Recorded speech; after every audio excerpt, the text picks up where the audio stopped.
I rode shotgun with Mike Finnegan on Drag Week this year in the back seat and sometimes front seat of Blasphemy. One of my favorite photos. He asked, so the way I met Finnegan in 2018 on Drag Week. Literally, guy somehow ended up in lanes behind him at Z-Max, and then like ended up on the return road, gathering up his parachute, and I just stuck a camera in his face. I'm like, hey man, and this is when I was doing Bull City Speed stuff. I'm like, and I was documenting the Drag Week episode. I'm like, hey man, he went like a 900 or something like that, but it was a new vest, and he came up, gave me an interview, and just super classy, awesome dude, and went on about the rest of the week. And I think I sat on one more time, like on Drag Week, just like high five him. Dude, episode 131 of the Drag Driver Pete Show. Can you believe it? How'd we get here? Dude, we just keep doing it.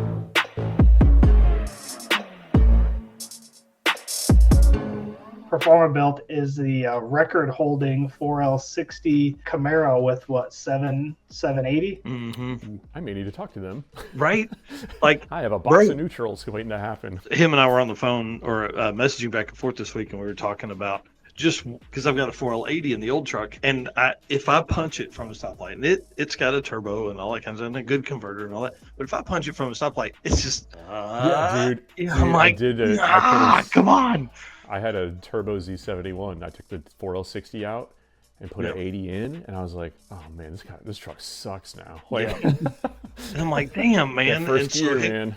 Him and I have been talking about maybe going to a 60 in that truck just for that, because that's all it was ever built for was burnout. So like, It's great in second gear. It will annihilate tires and all that kind of stuff. But I want to do it when I leave the line and just kill shit. So anyway, we've been talking about all that. So here's my question: when you think back, and you kind of told us this a little bit. So for the folks coming in, Ryan gave us a little bit of intro in the beginning. We talked about the winners of the class in another segment. Then we talked about stories from the event. Now we're going to talk about you, right? So I always have the question: 11-year-old Ryan, was he a car guy? Like, have you always been a car guy? Like, where did this come from?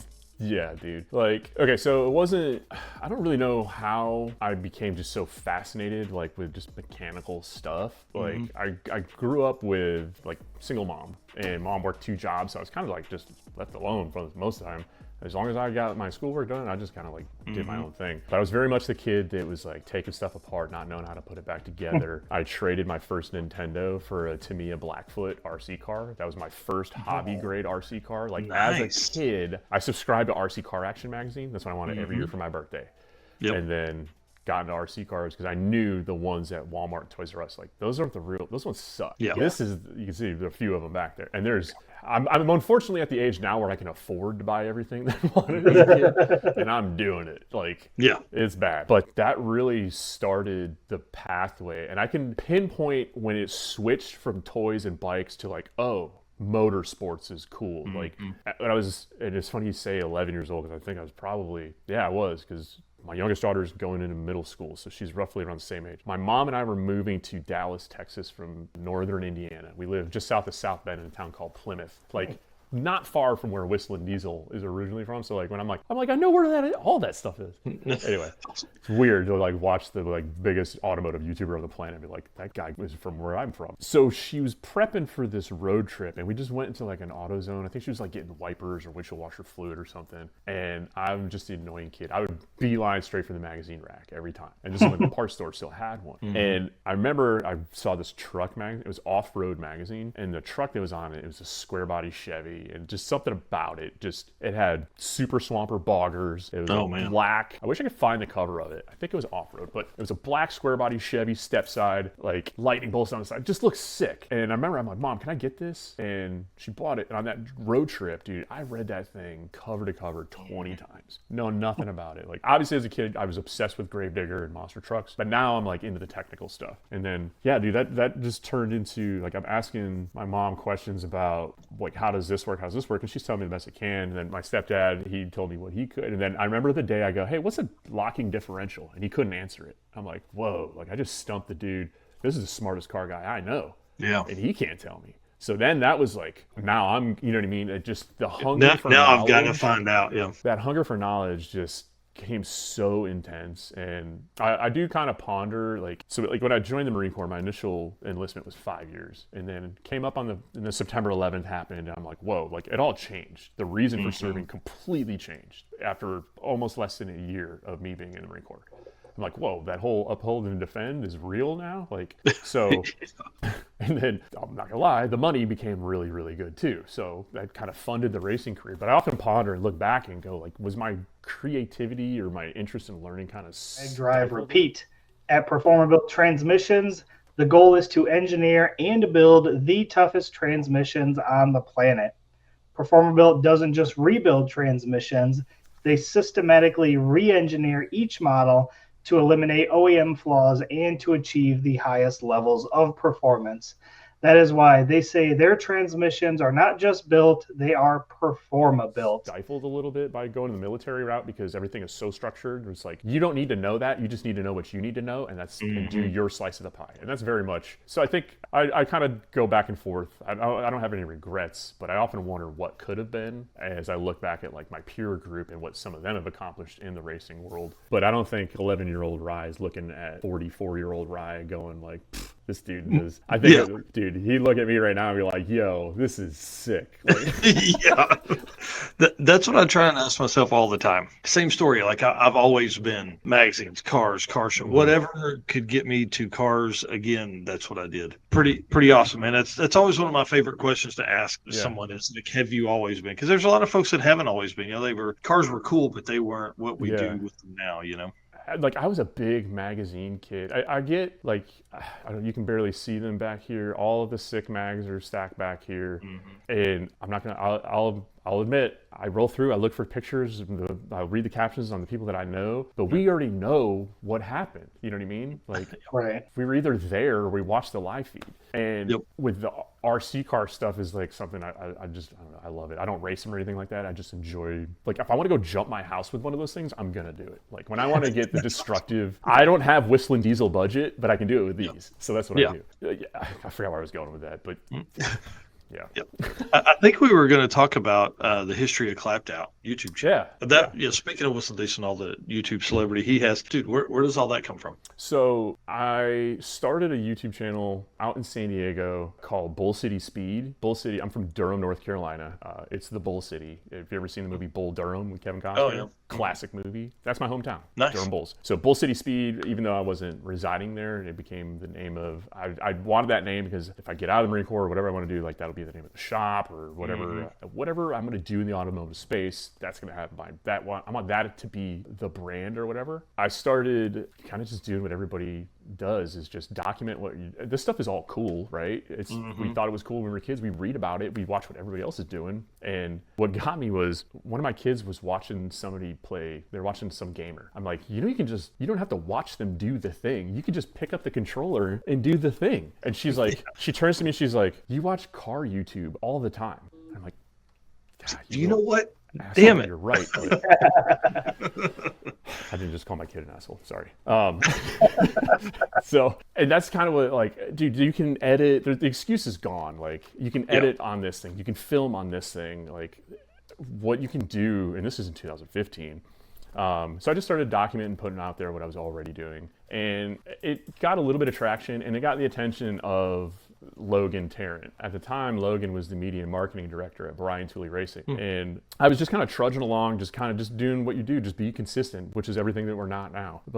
And I think we hit like 1,000 on Facebook, and I say we, it was just me, but I was just like, here's a tech tip, tinkering out in the garage. And I think I documented it all the way up to the point where like the car went into the 8s at Street Car Takeover, like I started doing the drag and drive stuff. And really, when I moved to North Carolina, it really started to take off because racing became 10 times easier here. And Logan reached out and he said, hey, I watched one of your videos and I'm interested in working with you. And I'm thinking like, oh, this is just like, hey, here's a 10% off coupon code to put on your next video. Thanks. And I was like, that's cool. I appreciate it. I hit him like, I'm so small. I don't even know how to return on your investment. I don't really think I can offer you much. And he came back at me like, listen, just what's your email? Let me send you something.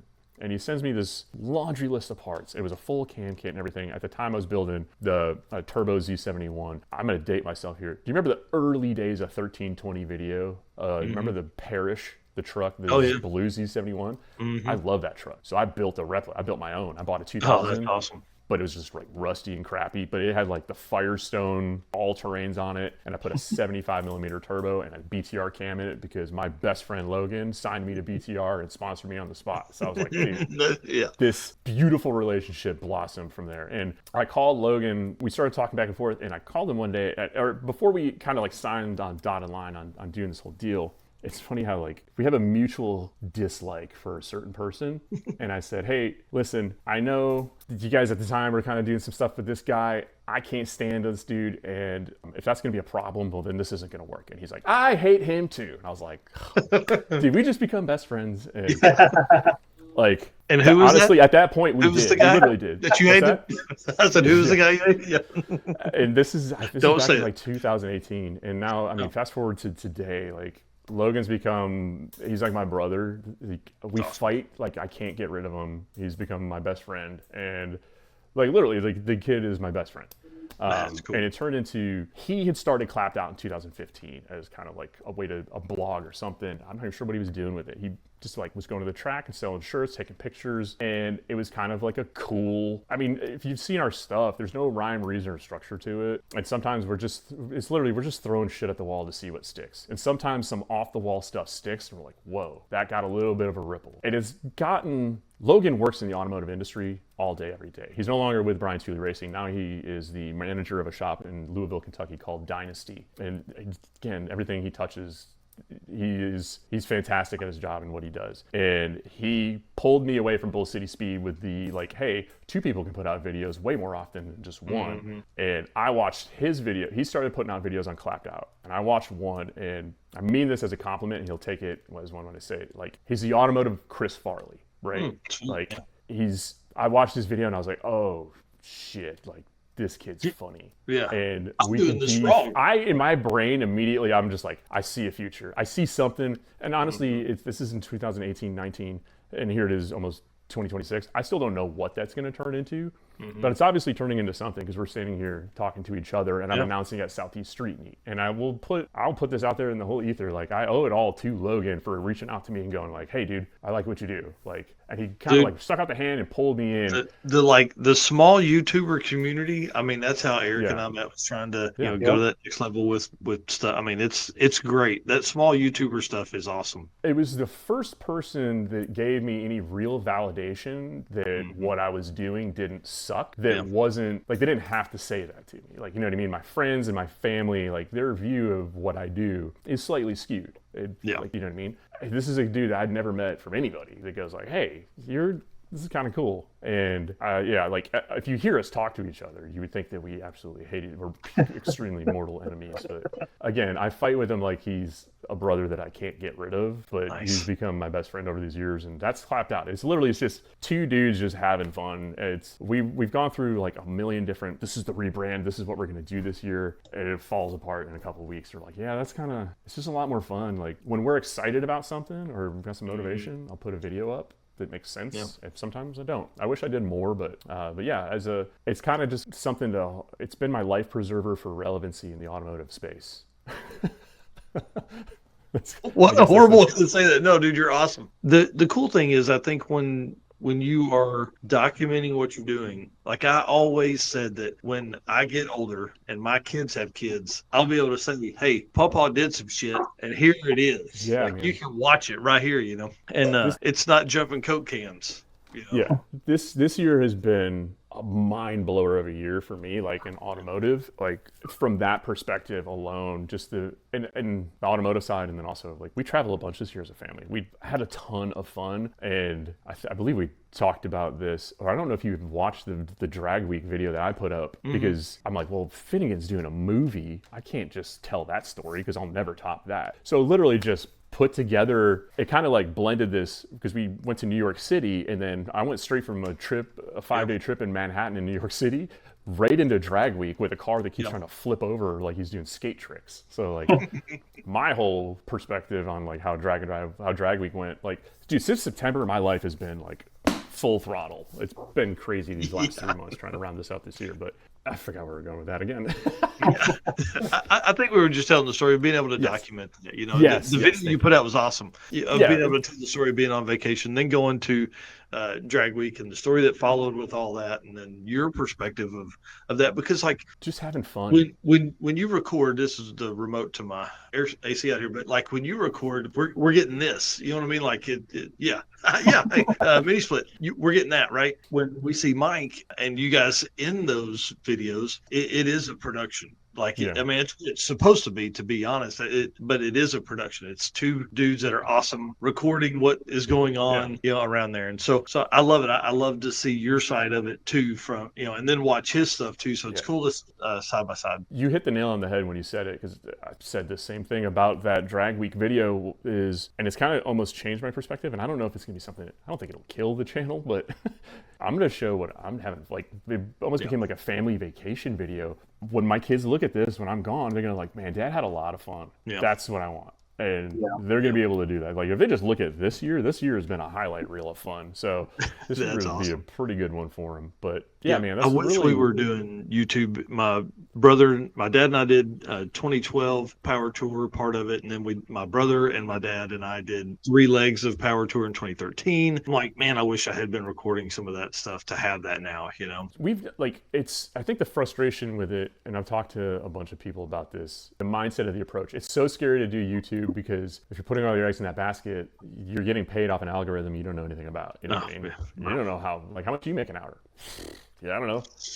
Don't do the math on that YouTube money. And they can pull the rug out from underneath you in an instant. So obviously the guys that do this full time, they don't rely on that, obviously. Yeah. I think Freiberger said something about the difference between roadkill and then what he does now is that before the money was coming from basically one place, now it's coming from all over the place. So you approach that YouTube with a systematic approach and you treat it like a business, or do you use it like kind of like what we're doing? I'm like, I don't know. I'm just kind of like kicking a can to figure out what I want to do. Do I want to keep wiring cars for other people and have no time for my own projects, or do I want to, like, this all started taking on other people's projects because it gets a little bit redundant of working on my own stuff. And then I'm like, oh wait, I am obligated to allot my time to working on this car, not fucking around and making videos about it. So now I don't even make videos on anything. Like, it's this vicious cycle. It's like, we've hired a big shout out to Brian, our video editor, because for a long time, like, Eric has a full-time job, so a lot of times I'm writing most of the show, doing most of the back end stuff for this that we're coming up on. And so I wanted to do more, and there was no way we could fit that in our lives, right? So Brian, big shout out to him. He's been a game changer on this side, but it's easy because he's editing this. If he had to edit 20 hours of footage from drag week, dude, you can't afford him. Watching Chris Reed. Chris is the who produced the film for Finnegan. For those of you who don't know, I rode shotgun with Mike Finnegan on Drag Week this year in the back seat and sometimes front seat of Blasphemy. One of my favorite photos. He asked, so the way I met Finnegan in 2018 on Drag Week. Literally, guy somehow ended up in lanes behind him at Z-Max, and then like ended up on the return road, gathering up his parachute, and I just stuck a camera in his face. I'm like, hey man, and this is when I was doing Bull City Speed stuff. I'm like, and I was documenting the Drag Week episode. I'm like, hey man, he went like a 900 or something like that, but it was a new vest, and he came up, gave me an interview, and just super classy, awesome dude, and went on about the rest of the week. And I think I saw him one more time, like on Drag Week, just like high-fived him. And then ran into him at PRI where he like stayed at the same hotel, and then he was like trying to figure it out. It was him, Cotton, and Newbern before Cotton and Newbern had the show. Oh man. And Logan and I were downstairs in the lobby, and we run into him, and let me preface all of this by saying that I was a Mike Finnegan fan before I was a friend, right? Like, I watched Roadkill. I'm like, that's a dude who knows how to have fun with cars, and I'm into it, whatever. So a little fanboy instant when I walk up and see him at the hotel, he looks up, he's like, oh, hey, Ryan. I'm like, yes. Like, that dude knows my name.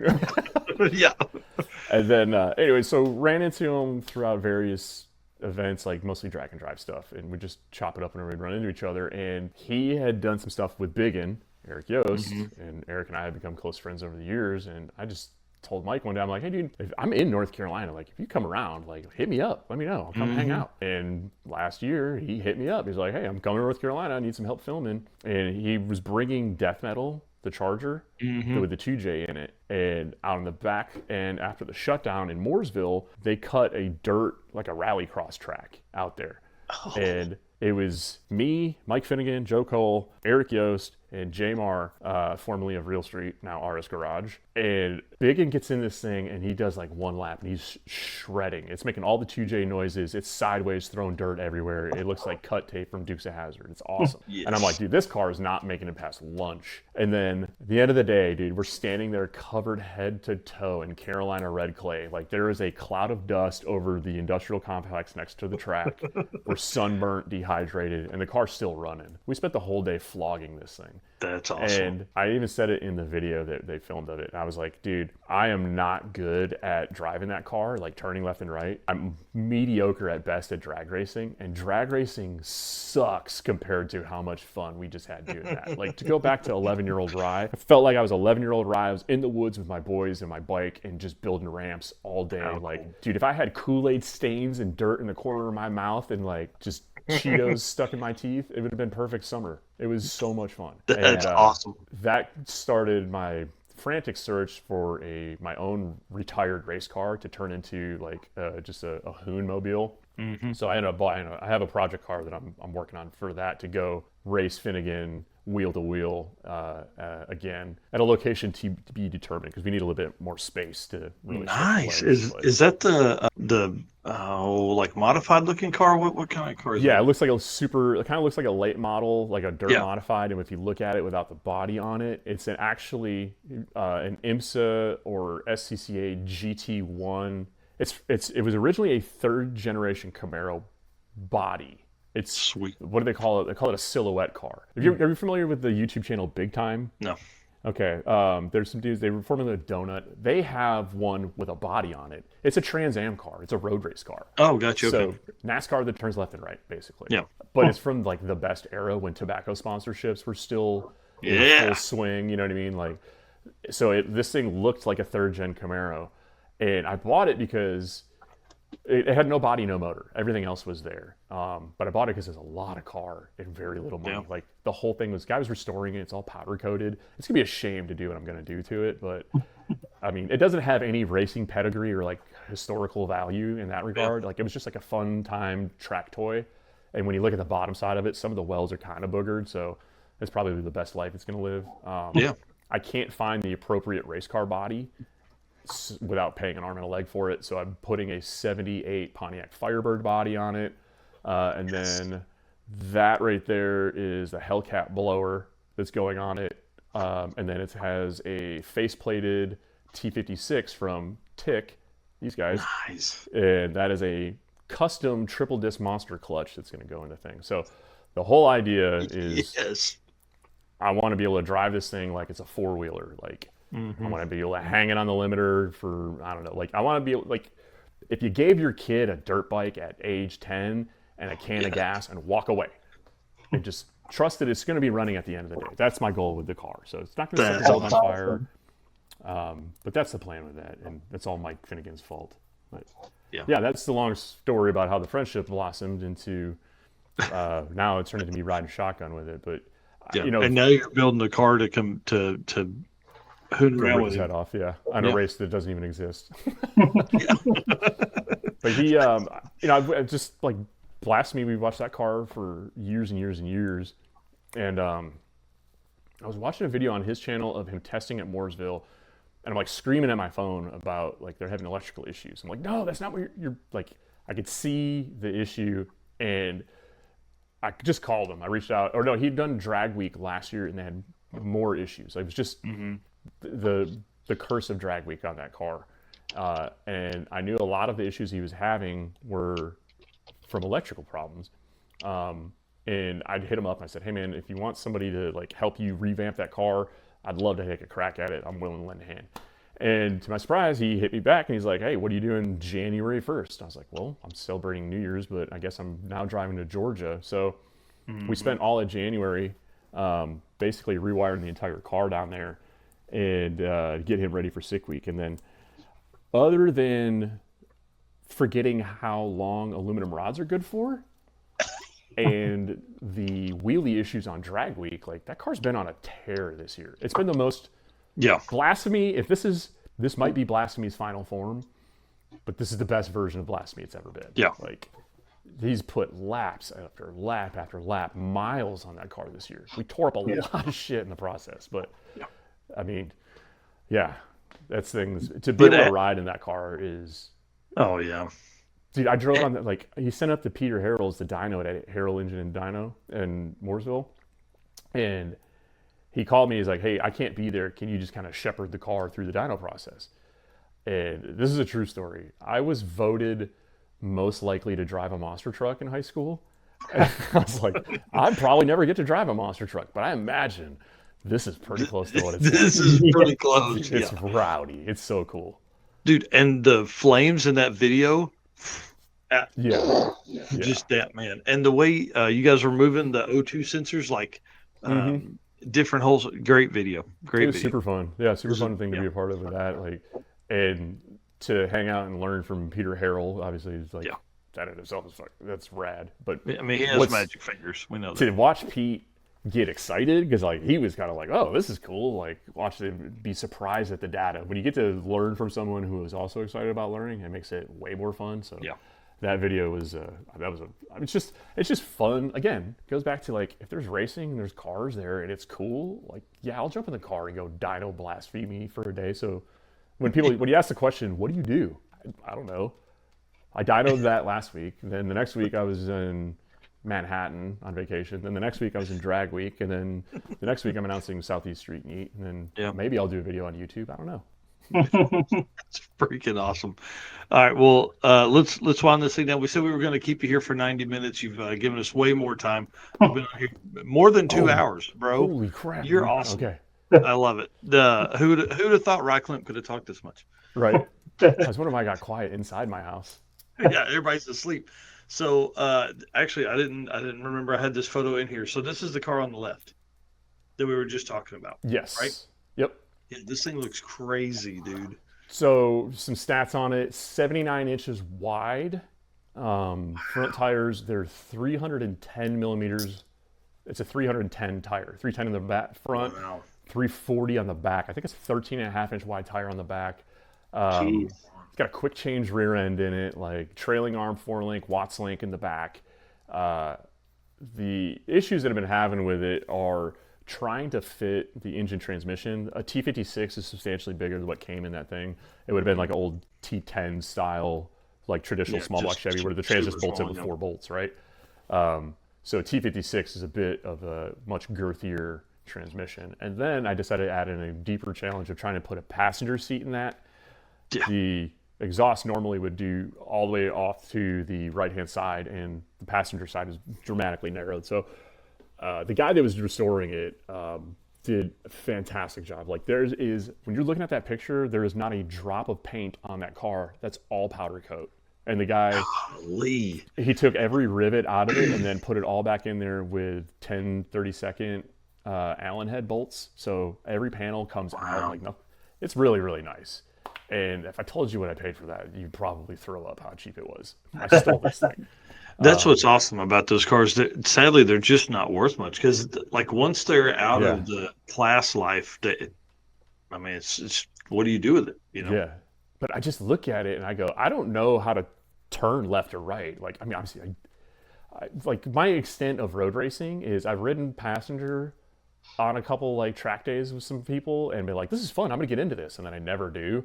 No. And and then maybe going to ride go-karts. Like, it's an automotive discipline that I'm not good at all, and I really want to learn.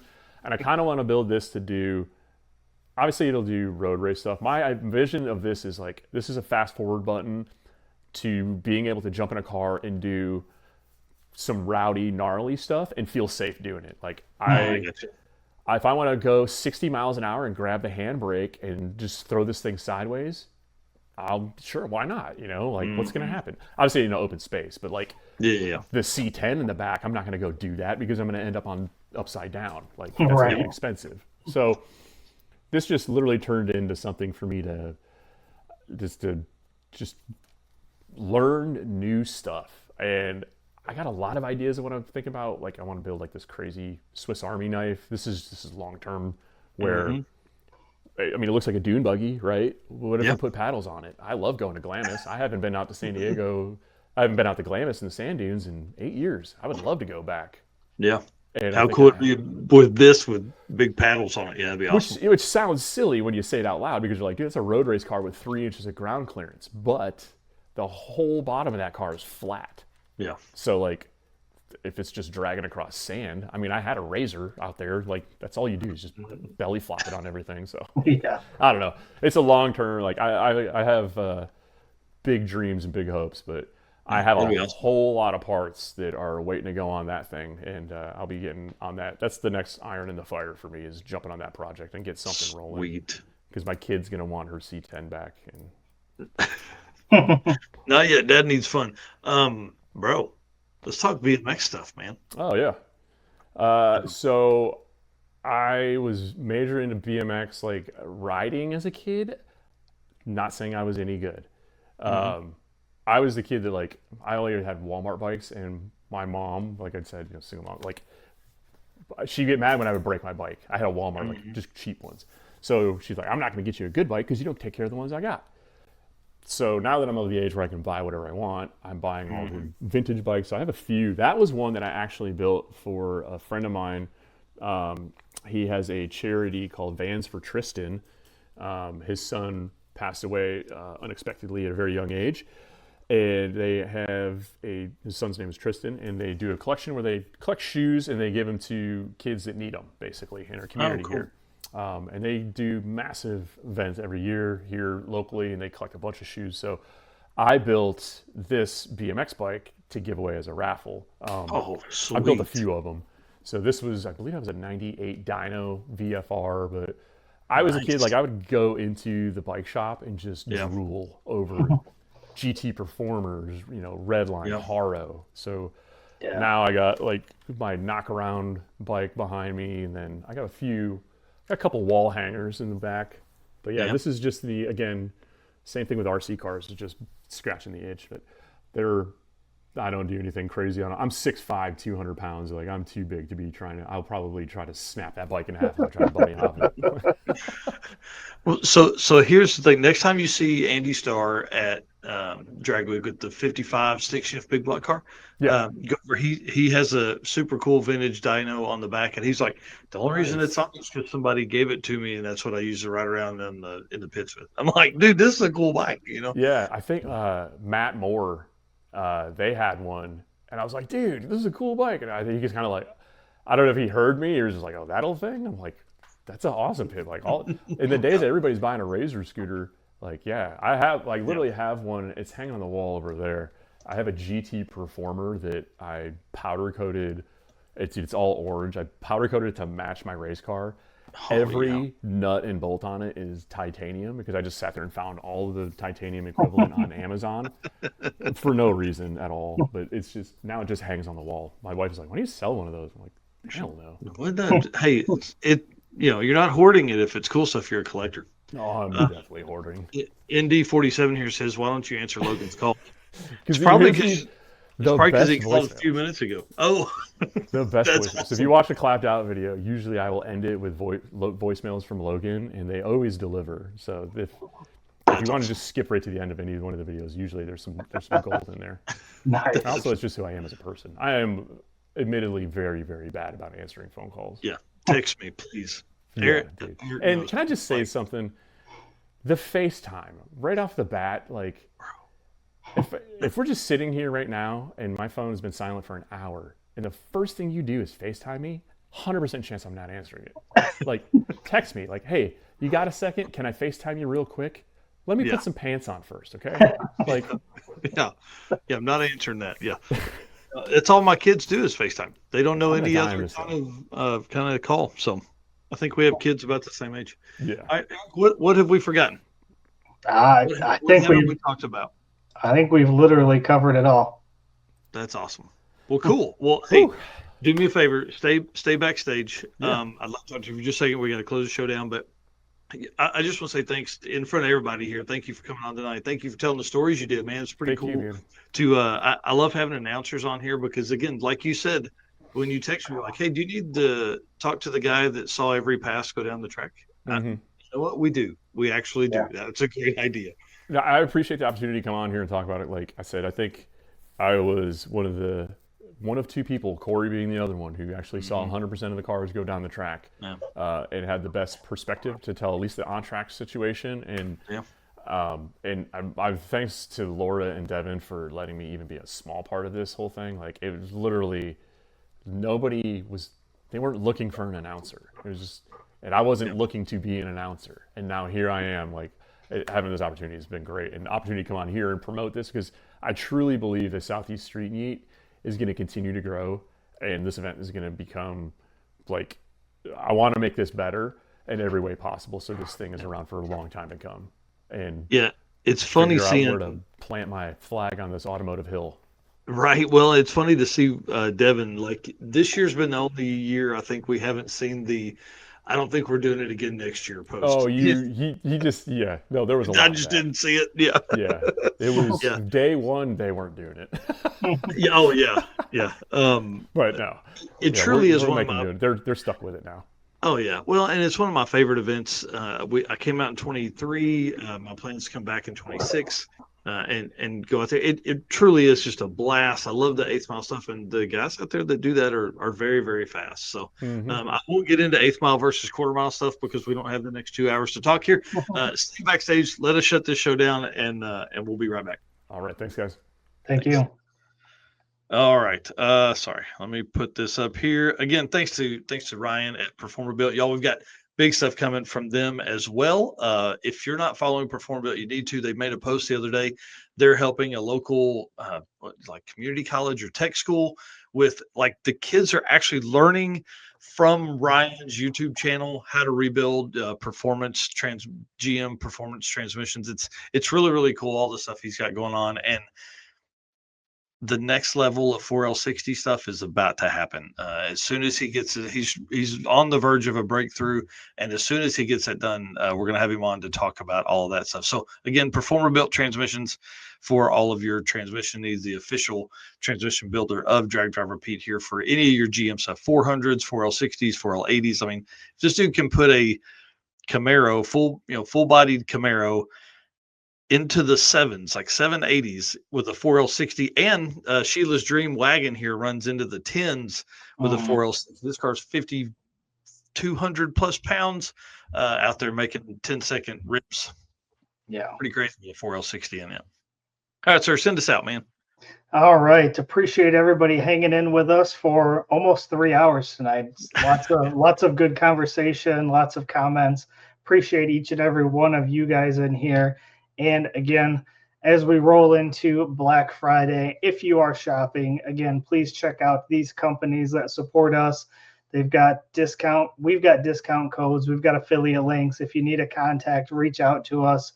But again, if you're going to shop Black Friday and there's something you need, please check out these companies: Summit Racing Equipment, Deechworks, Molly Motorsports, Driven Racing Oil, Howard's Cam, J-Wire Solution, AFCO Racing Products, Performer Built Transmissions, Car Chains 3D, Power Tube TV, WAF Racing, Sweet Patina, and Racing Junk. And I hope all of you guys watching have a wonderful Thanksgiving, and we will see you guys on our next episode.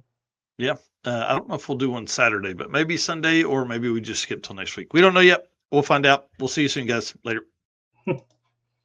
Sweet. We want to say thank you to all of you guys out there, our race car friends that are helping us make this thing bigger and bigger and bigger. We have a huge year planned for 2026, but first we got to get through PRI. So we're hoping that you guys will see us there. And if you're not there, we're going to see you on the live stream making comments. We're going to have somebody running the computer while we're there, putting comments up on the screen and all that kind of stuff. So thank you for being here, guys. We appreciate it. We got big stuff that's going to be announced at PRI for our race car friends. And thank you to our sponsors that make all of this possible. We appreciate them so much. 2025 has been an insane year. So as you're doing some shopping over the next, 48 to 72 hours here, as people have some specials that will be coming out, make sure you're trying to shop at some of these guys. At least shop over there, look and see if they've got anything that would fit your build and stuff. So Summit Racing, Deechworks, Molly Motorsport, Driven Racing Oil, Howard's Cams, J-Wire Solutions, AFCO Racing Products, Performer-Built Transmissions, Car Chains 3D, Power Tube TV, if you want to watch some exclusive stuff from us over there. WAF Racing, who's going to be in our booth with us. Sweet Patina with the best hand cleaning wipes on the market.